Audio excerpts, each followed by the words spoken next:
Hi,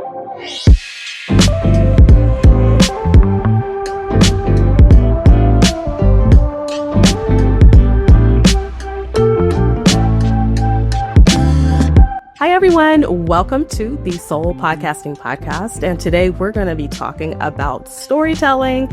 And I'm excited. I have my guest with me today. Her name is Sara Lohse, and she is an award-winning author.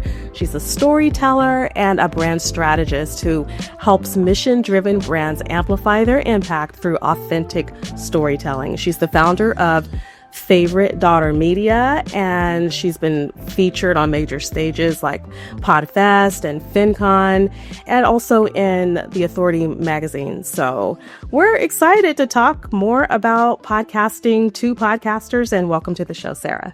Thanks so much for having me. I'm excited to be here.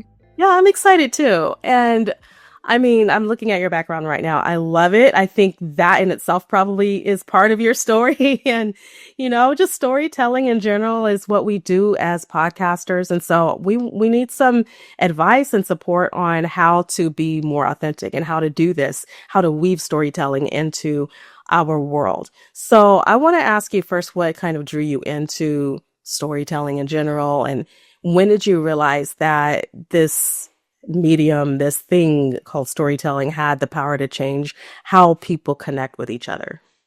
Yeah, it's funny because I actually learned how to tell my own story in a way that I never expected. And it really changed everything. So I guess the way that I learned how important it is and how impactful it is just by watching basically the aftermath of telling my own story.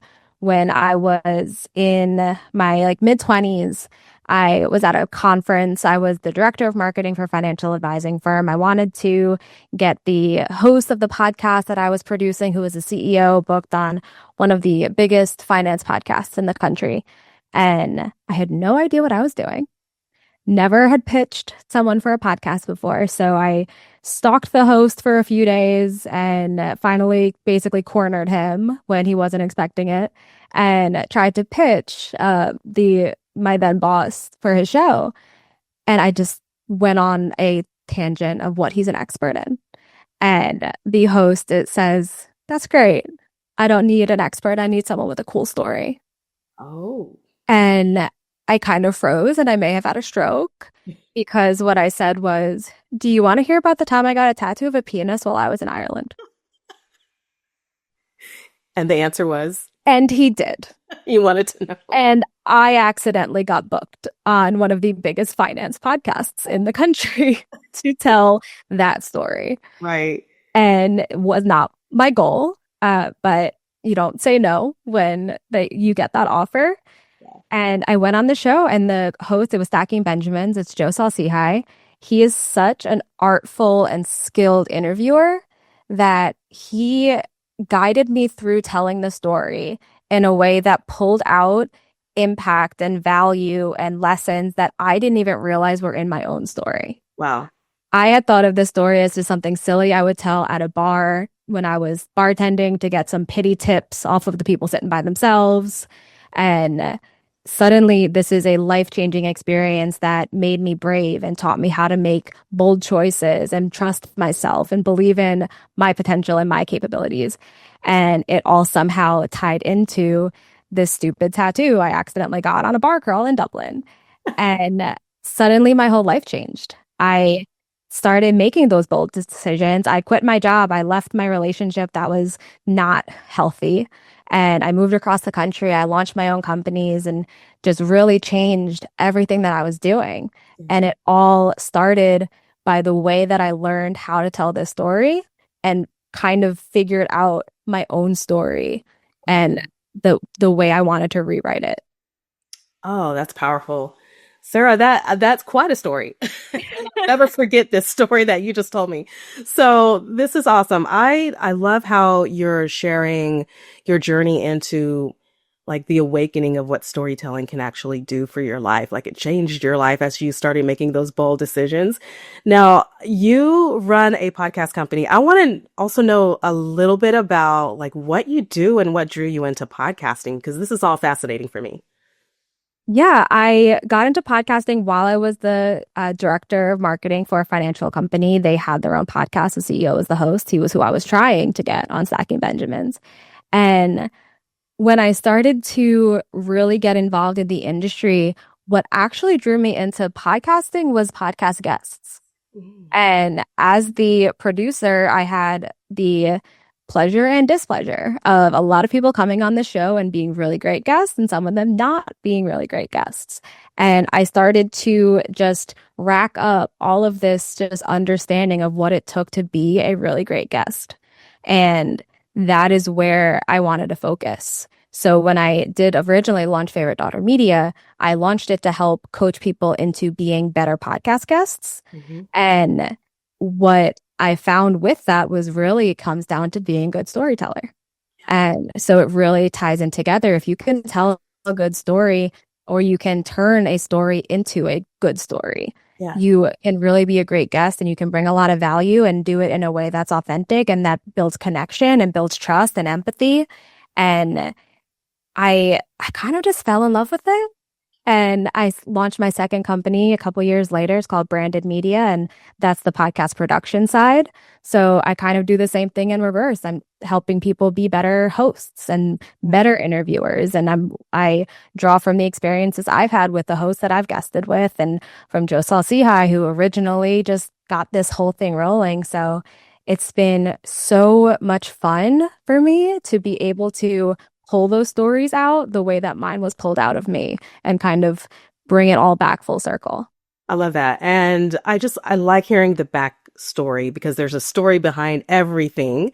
And as we are moving in this realm as podcasters, as podcast hosts, and as guests, it's great to see those of us who are also producing podcasts and running companies, like how we're able to integrate all of this in both sides of the spectrum. So it's not just about being a good host, but also being a good guest and what that means as far as how storytelling is weaved throughout all of that.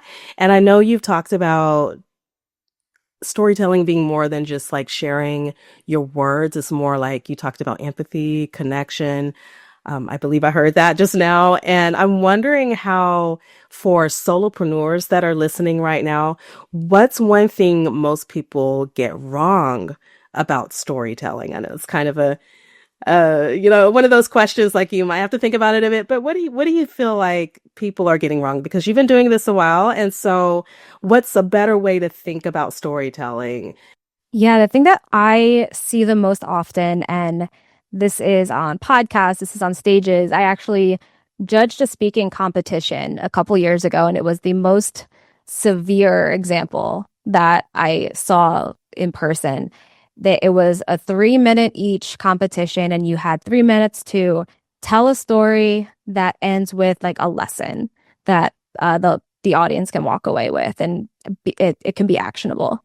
And what I was seeing was every single person in this competition was telling that one big story. Their like childhood trauma story, their I almost died and then my life changed story. It was all really heavily rooted in trauma, drama, or just sensationalism. Mm. And it makes sense because that's what we're surrounded with. We're in this 24/7 news cycle. And we're just bombarded with headlines at all times. And when you hear like you need to tell a story, you have to tell your story. Mm-hmm. Our brains just automatically go to that place. And we think that is the story that we need to tell. And while that's not a bad story to tell, it has its times and it has its moments, but it doesn't fit every single time. And I saw that firsthand in this competition because they would tell this story and there's not a dry eye in the house. Like people are sobbing. And then they bring it back to the message at the end. And that's why you need a business coach or just something so out of left field. Right. And I'm like, I'm sorry. That's what? How are these connected? I think that's why you need like early cancer screenings or something. Like that is not the lesson here. Exactly. And I just was realizing that people are just kind of taking this one story and trying to shoehorn it into every situation because we're just kind of trained to think that's the story that we need to tell. So what I try to help people do is find other stories and find their smaller stories, find their day-to-day, the minutia stories that they don't realize are important in the moment. Yeah. But when you look back and when you tell them in the right way, they can have so much value. They're just not necessarily the headline worthy stories, and Right. that's okay. And we all have those smaller stories. It's just a matter of how do we find them, and then you coach people through that, like finding those stories in their lives that they can share, because some are going to be embarrassing and some are going to be, things that show our humanity, like our failures, not just our successes. And so when you kind of guide your clients through that, do you give them a mix of, so share a little bit of this and a little bit of that, or do you kind of lean them more toward a specific formula for how to choose their stories to share? It it really kind of comes down to like reverse engineering it. I think the mistake that people make is when they hear like storytelling, we think of stories as these made up ideas. Like when I say tell a story, I don't mean write a novel. And that's something that I see a lot too when people are like, well, I have to like write my story. It's like, no, your story is already written. You've Mm. already done it. Mm-hmm. So it's not a matter of coming up with this story. It's what is the message? Why are you trying to tell a story? Start with that why. I mean, it's that classic, is it Stephen Covey? I don't know. Begin with the end in mind. Right. Whoever said it. Um, but when you start with this is what I want people to understand instead of this is a story I want to tell, you can basically just walk people through how did you learn that? Mm. If this is the message that is so important to you, how did you figure it out? How did you learn it? What did you try first and fail at? What did you do trying to learn this lesson that blew up in your face and you had to start over? What were the little successes that you saw when you were learning this? Yeah. If you start with the end with that message, Mm-hmm. the stories write themselves because you're just sharing your own experiences. That's so true. Yeah. Start with the end in mind, reverse engineer it. That makes a lot of sense. And then that's kind of my next thing I was going to ask you about is strategy, but that is strategy. It's like the authenticity of who you are and then strategizing how you're going to tell that story. I know that a lot of creators struggle with like just being authentic and sharing because it's just a matter of choosing like what do I want to put on the table? What do I want to put out there for those who need my support as a solopreneur, as an author, whoever I am, whatever I bring to the table, how do I want to present that? And I often wonder, is how, I guess what I'm trying to say is like there's so many ways you can present, and you can choose to share certain parts of you. You can choose not to. Um, I think that was my next question, actually. How do you know what to share? Because there are some things that really would be instrumental in helping your audience if you're authentic and you're comfortable enough to share it. Some failures, some humiliating examples of things you've done that really could make that connection with your audience. But how do you know when it's safe to share those things? That's a really good question. And I have like 47 different answers in my head right now. One is that we, the reason that we tell stories is for connection. Humans are just wired to crave connections with other people. And those connections come from shared experiences. So when you're telling a story, you're triggering these just memories and experiences in other people's brains, and they're able to put themselves in your shoes and envision you in theirs and just know that you've been in the similar place. And that's part of the reason why that one big story that everyone is sharing doesn't have as much of an impact as you might want it to because they're not going to be that relatable. Like you can have this amazing, like rags to riches story, and you've been through all of it, and you've really suffered, and you've come back on top and everything. And that is amazing. And that can be inspirational. But as someone listening, if I didn't start at rags and I didn't have not yet got into riches, I want to know the middle. And what were those little changes that you started making? And what were the steps that you take? I don't need to just know I went through this. It's I did this and this and this and this and this. Like what is the how? Yeah. And I think we want to trigger these connections. And when you're telling a story and you're listening to a story, it's actually releasing oxytocin in the person's brain. And that oxytocin is going to trigger more feelings of empathy. And so you want to be eliciting emotions. But people seem to forget that there are more emotions out there than just sad. Mm. You can elicit joy and laughter and anxiety and like all of these other feelings that you can get people to have. And the one that you choose is going to be dependent on why you're trying to tell this story and what your goal is. Yeah. Yeah. And I think it is very difficult to be vulnerable. And what I have found as the easiest way to get past that is if you're going to share something that is deeply personal and you're like, I don't know if I'm ready for people to know this. First of all, it's your story. You're in charge. If you don't want to tell it, don't. That's okay. But also reframing it so that you're not making it about yourself can be really helpful. If I'm going to tell a really vulnerable story, something very difficult that I went through, I'm not telling it because I want you to know that I went through this. I'm telling it because you may have gone through this. And I want you to know you're not the only one. And I want you to know that I've been there too and I made it through. I came out on the other side and I'm okay. Yeah. And you can also be okay. So if instead of making it about yourself and I want you to know about me, make it about the person listening and who needs to hear this, who can be impacted by this. And it makes it easier to tell. Yeah, I think so.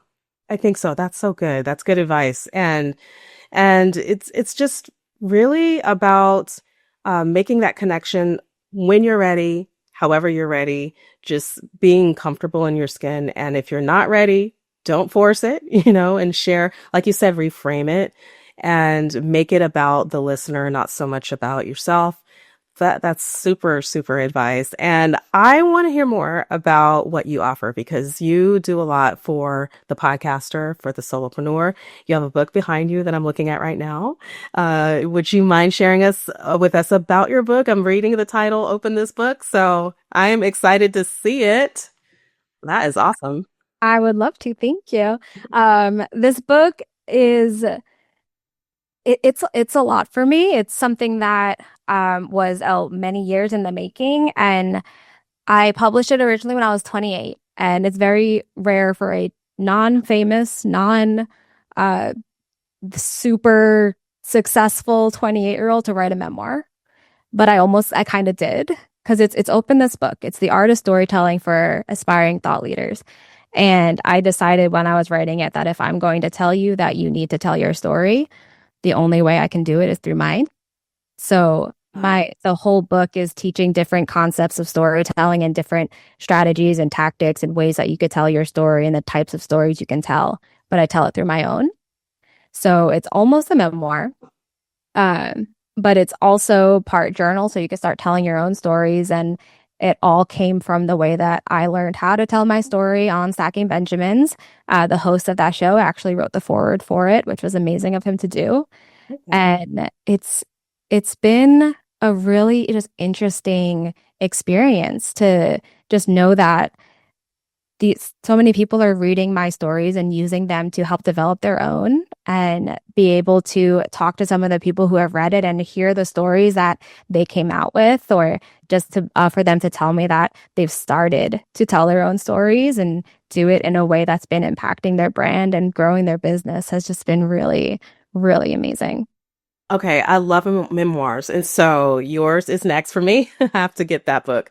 I'm just amazed at the work that you're doing to help people to share their voice and to tell their story. I love that you have a book. Share with us anything else that you have for podcasters to just help us in our journey of learning how to share more and more about our world and how do we get there? So, what do you offer and where can we reach you? Yeah, thank you. I do everything within the storytelling and podcasting space. So if you want to tell your story on a podcast as a guest, as a host, if you want to tell your story on a stage, I work with speakers. I've helped write TEDx talks and produce podcasts, train people on how to be a better guest, and just learn how to take their stories and incorporate them everywhere, whether it's in client meetings or in a book or on a podcast, on a stage, just in conversations. I've talked to teachers about how they can connect better with their students. Just any way that if you're interacting with other people, you want to be connecting with them, and stories is the way to do it. So I just focus all of my energy and my effort there as much as I can. And like I said, the book is also part journal. So I've actually taken all of the journal entries, all of the writing prompts out of the book and publish them separately. And it's available for free to download on my website. So if you go to openthisjournal.com, you can download that totally for free and just start writing your own stories and figuring out what those stories are and how you can start using them to grow as a solopreneur, as a business owner, as a professional, as a person, whatever your goal is.